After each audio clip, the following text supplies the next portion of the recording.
사무엘상 18장을 함께 보겠습니다.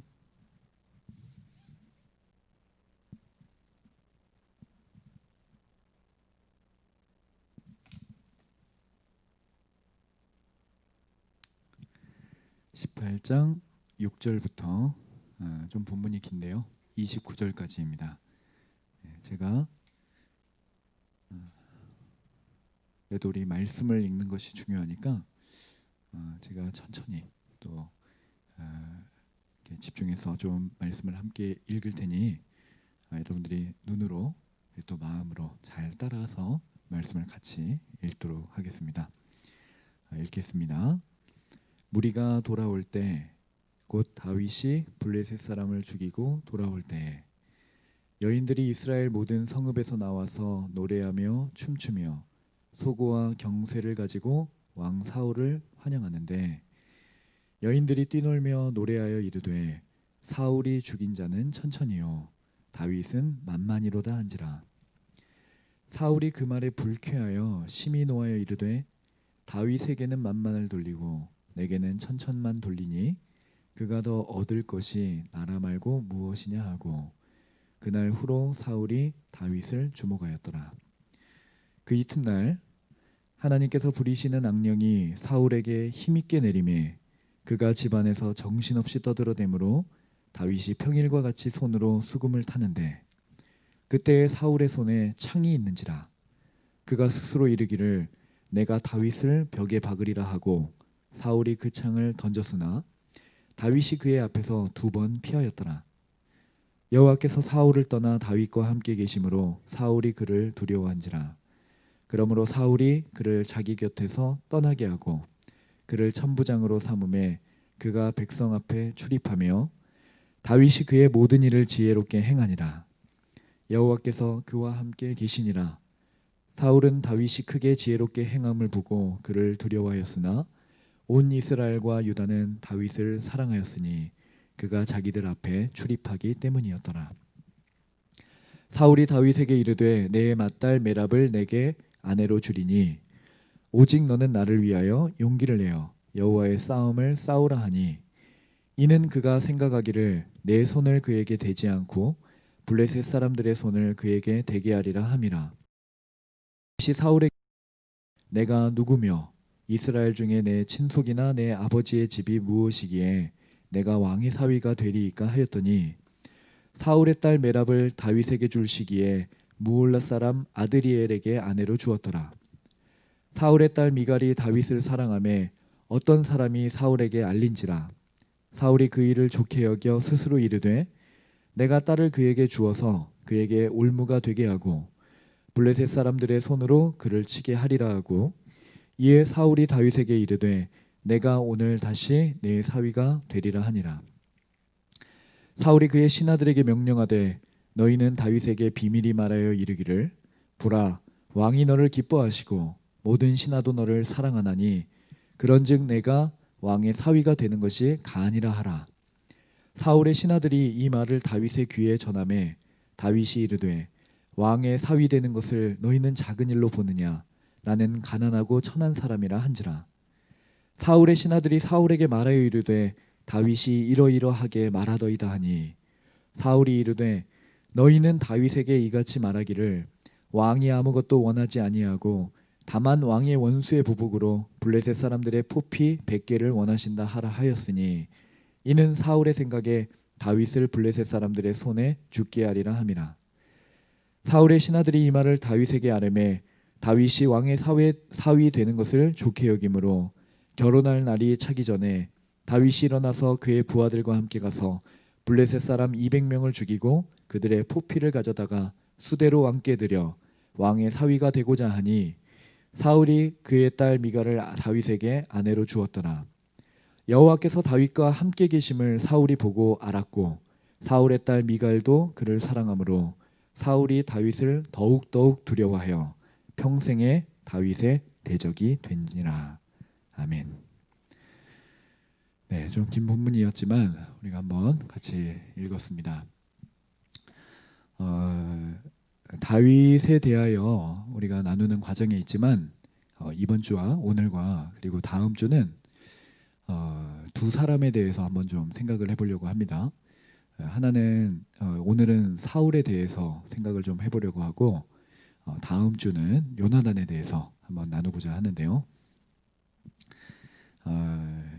이 사울에 대해 살펴볼 때 오늘 우리가 이 보아야 하는 구절 중에 하나는 29절입니다.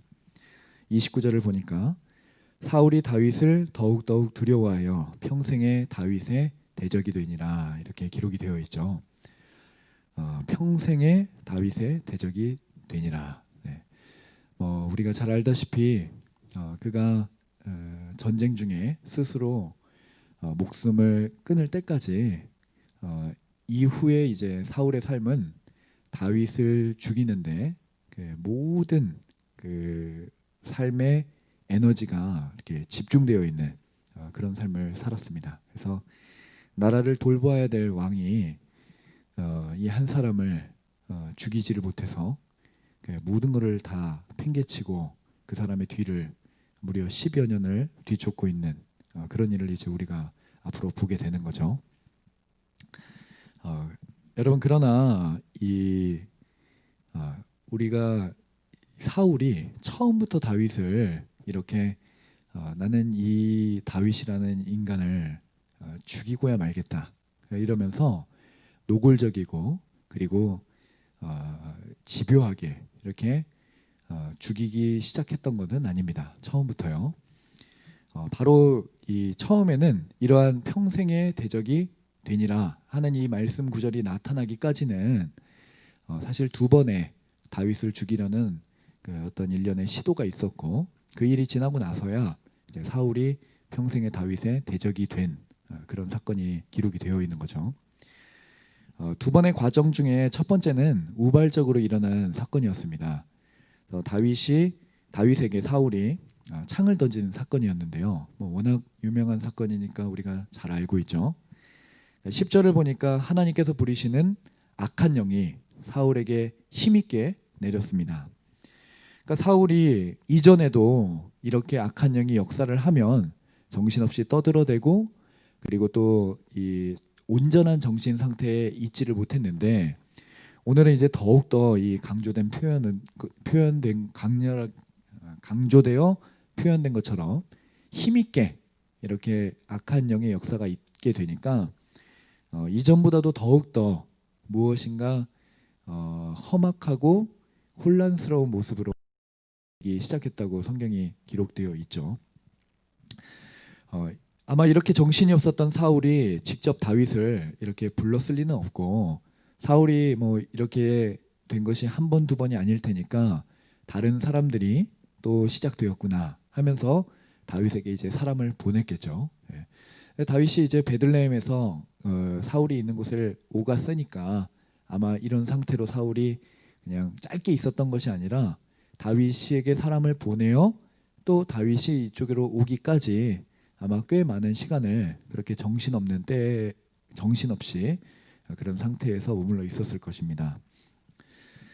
근데 이제 다윗이 평상시에는 와서 수금을 탈 때 수금을 타면 얼마나 시간이 걸렸는지는 모르지만 그렇게 오랜 시간 동안 정신없이 악한 영의 역사에 이렇게 꽉 붙들려 있던 이 사울이 조금씩 이 머리가 맑아지고 그리고 또 온전한 정신이 들어서 자신이 하나님 앞에 혹은 그렇게 영적인 것까지는 아니더라도 인간으로서 그래도 그 정상적인 생각을 하면서 그렇게 살 수 있는 정신으로 분명히 돌아왔겠죠.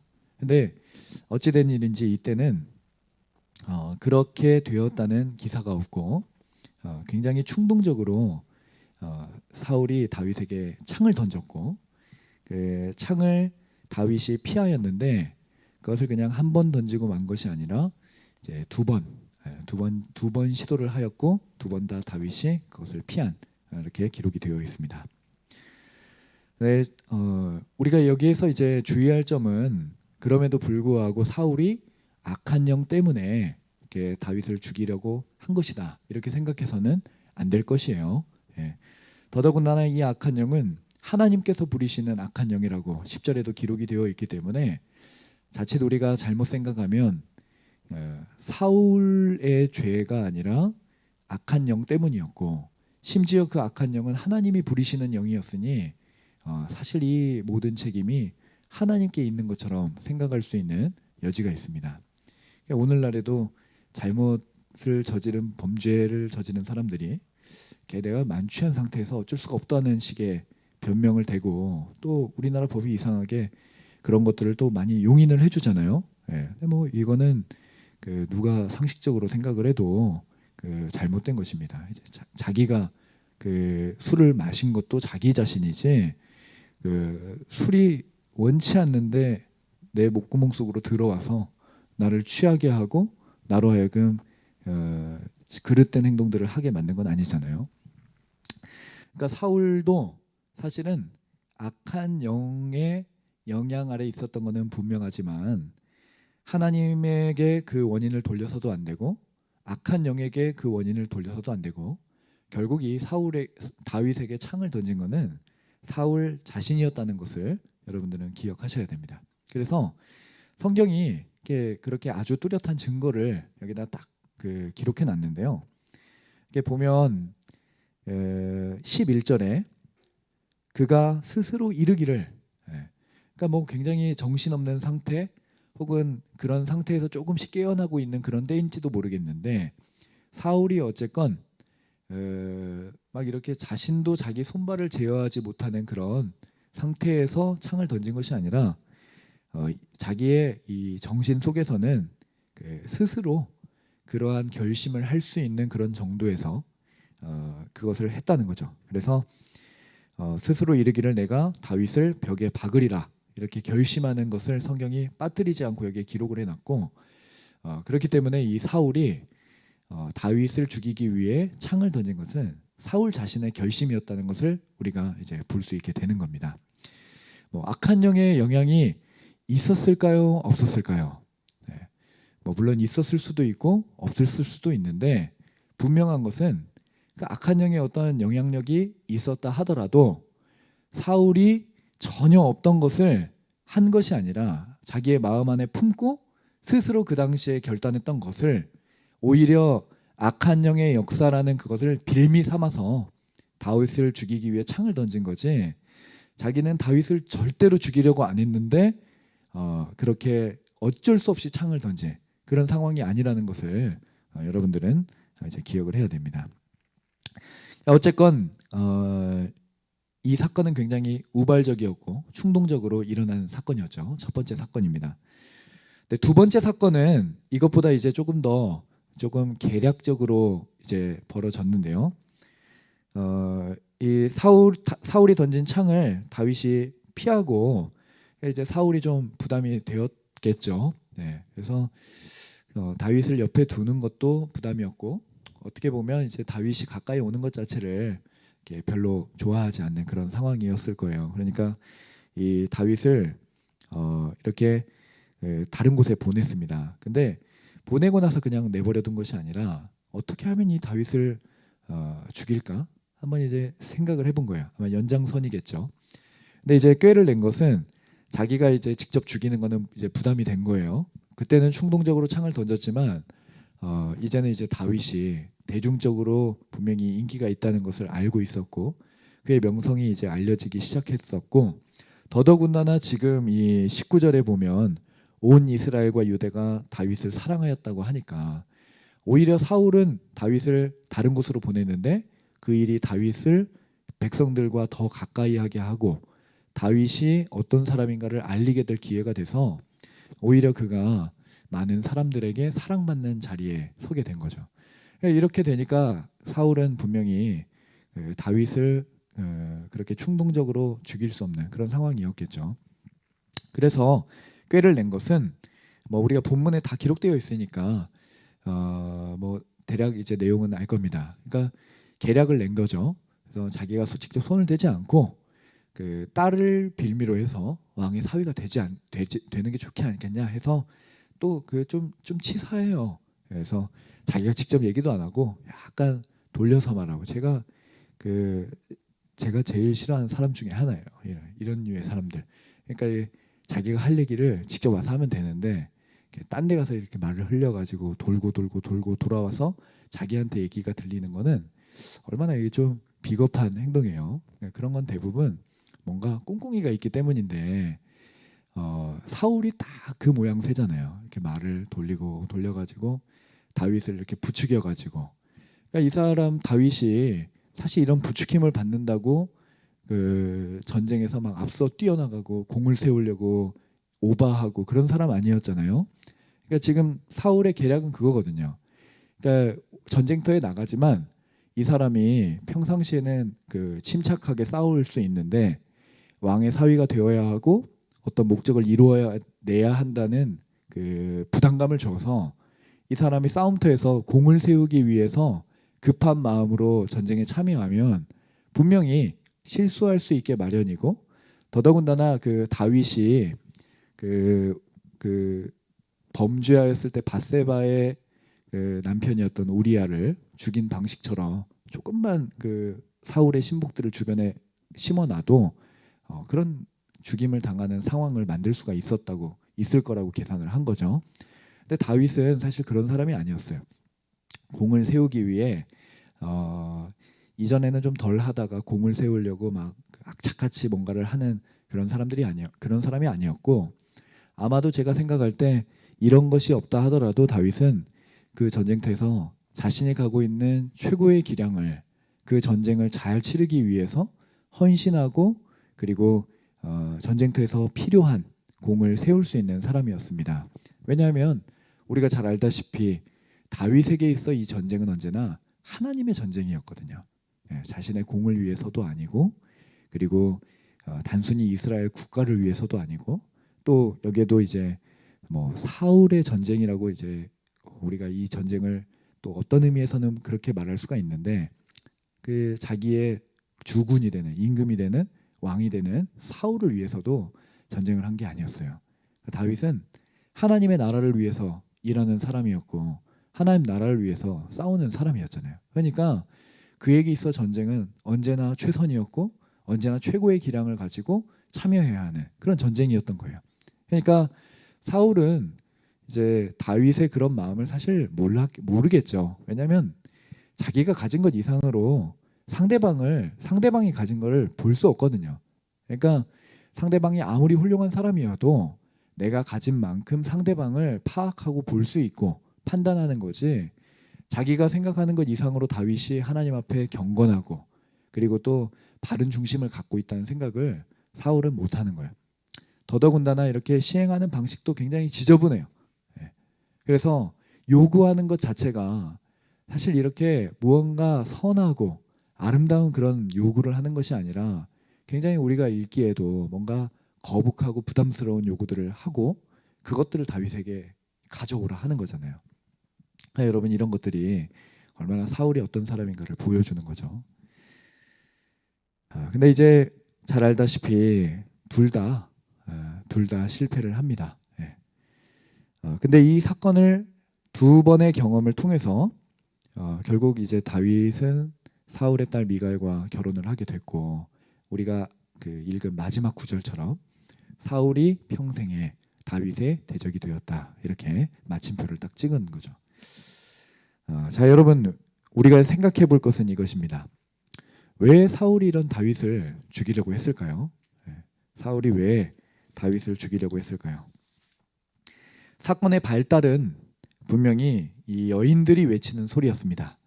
18장 6절과 9절을 보면, 무리가 돌아올 때 곧 다윗이 블레셋 사람을 죽이고 돌아올 때 여인들이 이스라엘 모든 성읍에서 나와서 노래하며 춤추며 소고와 경세를 가지고 왕 사울을 환영하는데, 여인들이 뛰놀며 노래하며 이르되 사울이 죽인 자는 천천히요 다윗은 만만히로다, 이렇게 이야기를 했죠.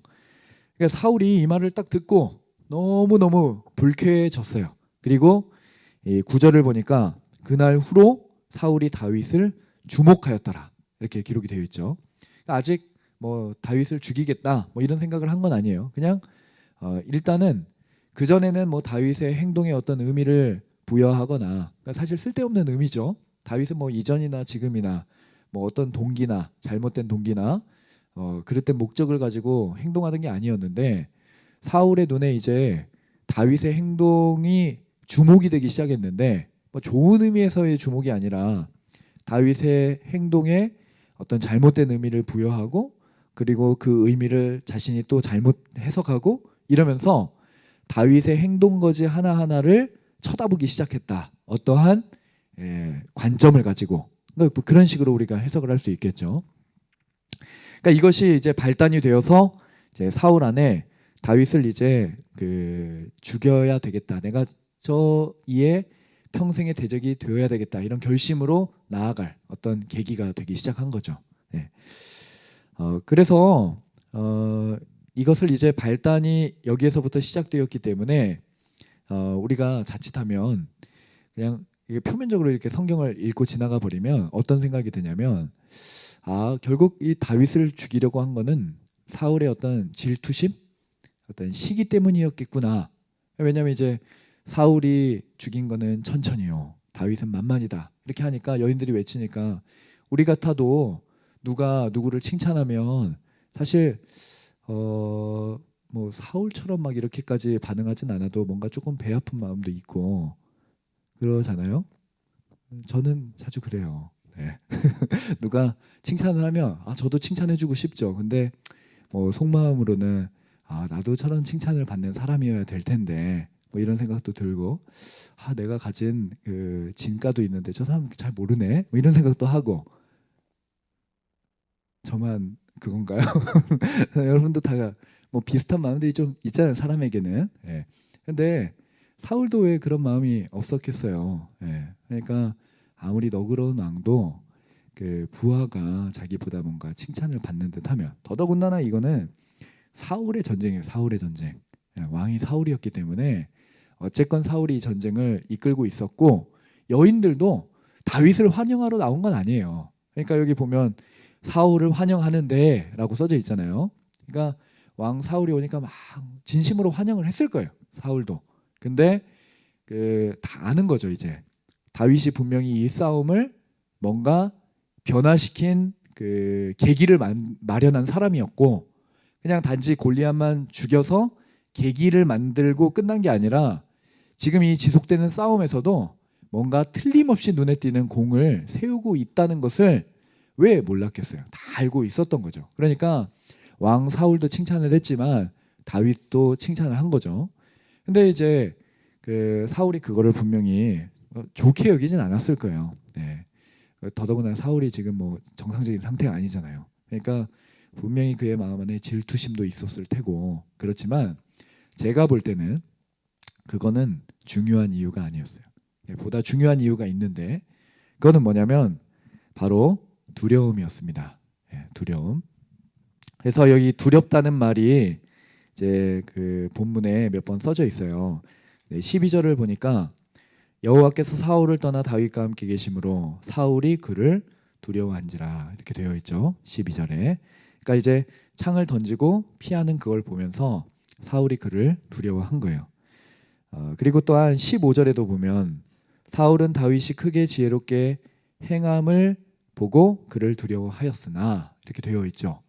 한 번 더 이 표현이 나오는데 28절에서 이제 그 여호와께서 다윗과 함께 계심을 사울이 보고 알았고 사울의 딸 미갈도 그를 사랑함으로 29절 사울이 다윗을 더욱 두려워하여 이렇게 기록이 되어 있습니다. 그러니까 결국 이 사울 안에 무엇인가 이 두려움이 생긴 거예요. 두려움. 두려움 때문에 내가 저 일을 꼭 죽여야 되겠구나 이런 결심을 한 거죠. 여러분 그 두려움의 정체가 무엇이었을까요? 그 정체는 사실은 이전 장에 이미 기록이 되어 있습니다. 네, 바로 앞장 말고 15장을 거슬러 올라가 보면 15장 28절에 보면 하나님께 범죄하는 이 사울에게 사무엘이 단호하게 하나님이 주신 말씀을 전달합니다. 뭐였냐면 사무엘이 그에게 이르되 여호와께서 오늘 이스라엘 나라를 왕에게서 떼어 왕보다 나은 왕의 이웃에게 주셨나이다. 이렇게 기록이 되어 있어요. 그러니까 지금 사울은 이 사무엘의 예언을 듣고 이게 굉장히 그 사울에게 있어서는 충격적인 예언이 아니었겠어요?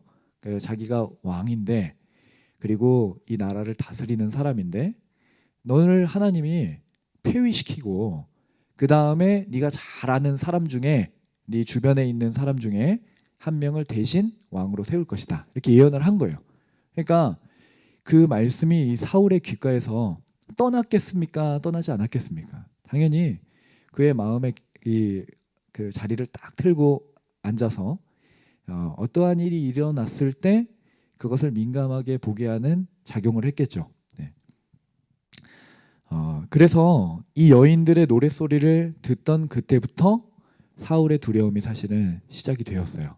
네. 왜냐하면 8절을 보면 사울이 그 말에 불쾌하여 심히 노하여 이르되 하면서 고백이 나오는데 다윗에게는 만만을 돌리고 내게는 천천만 돌리니 그가 더 얻을 것이 이 나라 말고 무엇이냐. 예. 이게 아주 정확하게 사울이 그거를 염두에 두고 이 여인들이 다윗을 노래하고 있는 그 환경을 해석하고 있는 그 사울의 마음인 거죠. 그래서 이 사울 안에 혹시 이가 하나님이 예언한 그 사람이 아닐까 이런 생각을 분명하게 하게 된 겁니다. 그래서 언젠가 예언대로 혹시 이 사람이 이 다윗이 자신을 죽이거나 혹은 쫓아내서 자신의 왕국을 파괴하고 스스로 왕이 될 것이라고 하는 그것을 예상하는 데서 비롯된 두려움이었습니다. 근데 사실 이건 잘못된 거죠. 예. 왜요? 예언은 분명히 그렇게 주어졌지만 다윗은 그런 사람이 아니었어요. 예. 다윗은 정말 하나님 앞에 선한 사람이었고 사실 그런 관점을 자기가 자신의 눈에 칠하고 다윗을 보지 않는 한 누가 보더라도 다윗의 중심은 바른 사람이었습니다. 그래서 여기에서도 보면 그런 증거들이 나오잖아요. 신하들이 아무리 옆에서 부추켜도 어떻게 왕의 사위가 되는 거야? 뭐 사위가 된다고 해서 왕을 보장해 주는 것도 아니고 무언가를 해준다는 약속도 있는 것도 아니에요. 물론 이제 그런 거를 일말의 기대를 가질 수는 있겠지만, 근데 다윗은 뭐라고 얘기하냐면 나같이 비천한 자가 내가 누구고 우리 아버지 집이 누군데 이렇게 왕의 사위라는 것을 함부로 나한테 얘기하고 그 자리에 가라 하느냐 이러면서 거절하는 모습을 보여주잖아요. 다윗은 그런 사람이 아니었어요. 근데 이제 사울은 자신이 가진 두려움을 다윗의 인생에 채색하고 그리고 그 사람을 대하니까 다윗을 죽이고 말아야 되겠다는 그런 생각을 하게 된 거죠. 네. 자, 여러분 이것을 가지고 우리가 한번 생각해 보아야 할 것이 있습니다. 네. 우리가 이거를 통해서 얻게 되는 영적인 교훈이 뭘까요? 결국 잘 들으십시오. 그러니까 결국 우리는 두려워야 할 대상을 분명히 해야 된다. 이런 영적인 교훈을 얻게 됩니다. 왜 그럴까요? 여러분 사울이 두려워한 것은 두 가지가 있었습니다. 하나는 뭐였냐면 왕의 지위를 잃어버리는 것이었어요. 자기가 갖고 있던 것, 누렸던 것들, 그리고 그 가운데 사람들이 왕이기 때문에 자신을 높여주고 자신의 말 한마디에 무엇인가가 이루어지고 하는 그런 혜택, 권위, 그리고 유익 다 누렸겠죠. 그리고 나서 그 지위를 얼마나 잃고 싶지 않았겠습니까? 근데 이런 지위를 잃어버릴 수도 있다고 하는 그것이 사울에게는 굉장히 큰 두려움이었어요. 또 하나 사울에게 있어 두려운 것은 무엇이었을까요? 사무엘의 예언대로 그 왕의 지위를 빼앗아 갈 수 있다고 생각한 사람. 그러니까 다윗이 사울은 두려웠던 겁니다. 그러니까 이 두 가지가 사울에게는 매우 큰 두려움을 주는 대상이었고 지위를 잃어버리는 것과 그것을 가능케 할 그 사람 다윗을 사울은 두려워했고 그러니까 이제 그 아예 그 원인을 제거하고자 다윗의 평생의 대적이 되기로 했죠. 사실 굉장히 어리석은 일이었어요. 왜냐하면 다윗을 쫓아다니느라 사실 왕의 지위를 잃어버렸거든요. 그러니까 쫓아다니지 않고 왕의 지위를 잘 지키고 할 일을 해야 되는데 오히려 이 다윗을 쫓아다니다 보니까 그 본인이 그런 시간을 낭비하고 해야 할 것을 못하는 가운데 다시금 새로운 전쟁이 일어나고 그 전쟁에서 목숨을 잃은 거잖아요. 그러니까 사울이 두려워야 될 것은 자신의 지위를 잃어버리는 것이나 다윗이 아니었어요. 그가 정말 두려워해야 될 건 뭐였을까요? 네. 여기에도 마찬가지로 두 가지가 있습니다. 하나는 뭐냐면 자신의 지위를 잃어버리게 할 수 있는 자신의 죄였어요. 네. 하나님 앞에서 온전한 자신의 모습을 잃어버리게 하고 하나님의 징계를 받을 수 있게 하고 하나님이 주셨던 것을 빼앗기게 만드는 죄. 좀 더 구체적으로 말하자면 하나님이 주신 것을 마치 자신의 것처럼 여기면서 하나님 앞에 교만하게 선 죄, 하나님의 말씀에 불순종한 죄, 그리고 자신을 높인 죄, 이런 것들이 사울이 정말 두려워해야 할 진짜였던 거죠. 그가 싸워야 될 것은 왕의 지위를 잃어버리는 것이 아니라 지위를 잃어버리게 할 수 있는 자신의 죄와 싸워야 했던 것입니다. 우리도 대상이 불분명한 때가 있어요. 그래서 우리가 뭐 그거를 의도적으로 하는 건 아니지만 사실은 우리가 이 병든 우리의 영혼 자신, 그리고 그렇게 영혼을 병들게 만드는 우리의 죄를 두려워하는 것보다 죄를 짓고 나서 더 두려워하는 거는 그 죄 때문에 내가 치러야 할 대가가 두려울 때가 있잖아요. 그래서 혹시라도 누군가 뭐 가족 중에라도 아프게 된다면, 특히나 요즘에 코로나 때문에 이거 언제 잘려도 이상한 게 없을 정도의 이 사회가 불안정할 때, 혹시라도 자신이 그런 대상이 된다면 대상이 되면 어떨까 하는 그런 두려움이 있는데, 그것이 그냥 단지 어떤 그냥 일상적인 그런 걱정이 아니라 자신의 모습하고 그런 것들이 연결될 때가 참 많거든요. 근데 우리들은 그런 것들을 놓치고 잃어버리는 것에 조금 더 마음의 비중이 있지, 내가 하나님 앞에 어떤 모습으로 살아가고 있고 내가 어떠한 죄를 저질러 하나님의 영광을 가리우고 있는지, 이거에 대해서 초점을 잃어버릴 때가 많다는 거죠. 근데 여러분 잘 생각을 하십시오. 지위를 잃어버리게 하는 것이, 잃는 것이 문제가 아니라 그것을 잃어버리게 만드는 언제나 죄가 문제였습니다. 또 하나 진짜 두려워해야 될 건 무엇이었을까요? 다윗이 아니었죠. 누구였습니까? 하나님이셨습니다. 다윗이 되었든 누가 되었든 물론 이제 어떤 일이 일어나려면 중간에 하나님이 사용하시는 도구들, 과정들이 있죠. 근데 그거는 말 그대로 도구일 뿐이에요. 진짜 두려워해야 할 분은 누구입니까? 그거를 통제하고 다스리시고 사용하시는 하나님을 두려워해야 되는 거예요. 그래서 우리가 두려워해야 될 거는 어떤 상황도 아니고, 그리고 또 우리 앞에 놓여 있는 우리가 대면하고 있는 사람도 아니에요. 정말 우리가 진심으로 두려워해야 될 거는 하나님이에요. 하나님. 여러분의 삶에 무언가를 주실 수도 있고 걷어가실 수도 있는 그분. 그리고 무엇보다도 우리의 영혼의 생명을 주관하시는 그 하나님을 우리가 진심으로 두려워하면서 살아가야 하는 거지, 하나님이 도구로 사용하셔서 어떨 때는 우리에게 주셔서 그것을 주심으로 하나님 은혜를 알고 그리고 돌이키게 하시는 하나님의 뜻도 있을 테고, 어떤 것은 그것을 거두어 가심으로 내가 그것을 깨닫고 돌이키게 하시는 하나님의 은혜가 있는데, 그거를 주관하시는 하나님을 보지 못하고 얻는 일이나 혹은 잃는 일에 집착하여 하나님을 두려워하지 않는다면 우리 인생은 틀림없이 실패하게 되는 것입니다. 그러니 여러분, 우리는 잘 생각을 해야 돼요. 조금 순한 논리처럼 들릴 수도 있지만, 처음부터 만약 사울이 두려워해야 할 대상을 두려워했다면 사울은 이런 거짓된 두려움에 사로잡히지 않을 수 있었겠죠. 또한 죄를 지은 다음에라도 그가 진짜 두려워해야 될 것을 두려워했다면 그는 분명히 돌이킬 수도 있었을 것입니다. 그러나 사울은 지위를 잃어버리는 것이 두려웠죠. 그래서 지위를 잃어버리는 것도 두려웠고 그 대상이 되는 다윗도 두려웠기 때문에 언제든지 자기가 이것만 제거하면 자기의 인생의 위협은 사라진다고 생각을 한 거예요. 그러나 설사 사울이 다윗을 죽였어도 그 사울의 두려움이 온전히 제거가 될 수 있었을까요?